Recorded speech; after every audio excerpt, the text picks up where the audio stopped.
પહેલાંનો પણ શું જમાનો હતો દોસ્ત, શું માણસો હતા, શું માણસોના ચોખ્ખા મન ચોખ્ખા હૃદય હતા. ખરેખર પહેલાંના જમાનામાં તમે જોઈ લો, કોઈ યુવાનને મોટિવેશનની જરૂર નહોતી પડતી, કારણ કે દરેક ઘરમાં એક એવું વડીલ હતું જે એને હંમેશા સાચા માર્ગે દોરતું હતું, સાચી વાતો કહેતું હતું. આજના જમાનામાં કોઈ યુવાનને સાચું કહેવાતું જ નથી. ખરેખર એટલે આજના યુવાનોને મોટિવેશનની બહુ જરૂર પડે છે, કારણ કે પહેલાંના માણસોના બહુ મન મોટા હતા, ચોખ્ખા હૃદય હતા અને એક લાગણીશીલ માણસો હતા.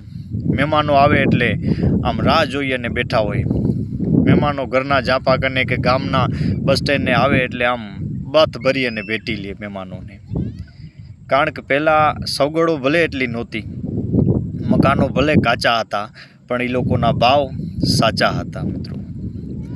કાચા મકાનોમાં એ રહેતા હતા. અત્યારે તમે જુઓ, પાકા મકાનો થઈ ગયા, બે ચાર ઓરડા થઈ ગયા, પણ માણસોના મન છે એ નાના થઈ ગયા એકદમ. મકાનો ભલે મોટા થઈ ગયા, માણસોના હૃદય છે એ નાના થઈ ગયા છે, મન છે એ નાના થઈ ગયા છે. પહેલાંના જમાનામાં જ્યારે મહેમાન આવે એટલે અંદરથી એક અનેરો આનંદ થતો, આમ માણસોને ઉમંગ થતો, અને 2 દી રોકાય મહેમાન અને પછી જ્યારે જાય અને મહેમાનોને મૂકવા માટે આપણે રોડ સુધી જઈએ ત્યારે આમ મનમાં એક એવું થતું હોય કે બસ થોડીક મોડી આવે તો સારું, અથવા ન આવે તો સારું. અને એ બસ આવી જાય ને એ બસમાં મહેમાનો બેસી જાય, જ્યાં સુધી બસ દેખાતી હોય ત્યાં સુધી આપણે નેજા માંડી અને જોતા હોઈએ.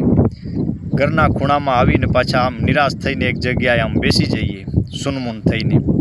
આ ધીમે ધીમે બધું વિસરાતું જાય છે દોસ્ત. ખરેખર ભલે એ જમાનામાં મકાનો કાચા હતા, રહેવા માટે એટલી સગવડ નહોતી, સુવિધા નહોતી, એસીવાળા ઓરડા નહોતા, પણ એ માણસોનું જીવન અદ્ભુત હતું દોસ્ત.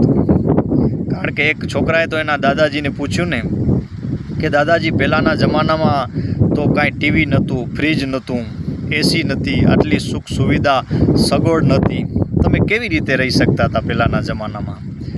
ત્યારે એ દાદાએ એના પોતરાને બહુ સારું જવાબ આપ્યો કે બેટા, અત્યારે તમે જેમ રહ્યો છો એવી રીતે, કે મતલબ અત્યારે તમે રહ્યો છો ને, ના ભક્તિ, ન ભાવ, ન આરાધના, ન પૂજા, ન અર્ચના, ન રોજ મંદિર જવું, ન ભગવાનનું રોજ નામ લેવું.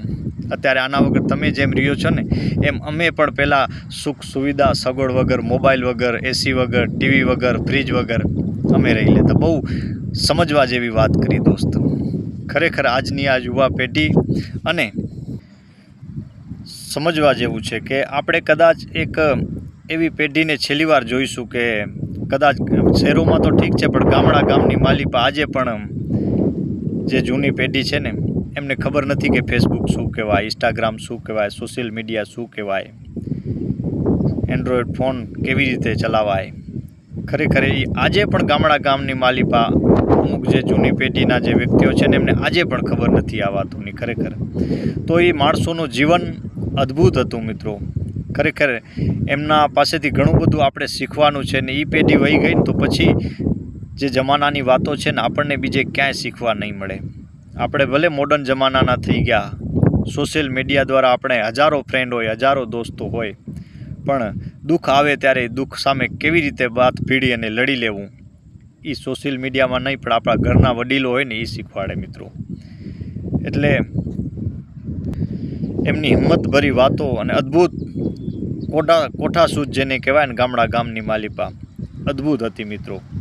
ખરેખર આ પેઢી જે વહી ગઈ, એ જમાનો વયો ગયો, તો સમજો એમ કહેવાય કે આપણે જે પણ જીવન અત્યારે જીવી રહ્યા છીએ ને, આગળ જતાં જો આપણે એમના પાસેથી કાંઈ નહીં શીખશું ને, તો આપણને બહુ પછતાવો થશે.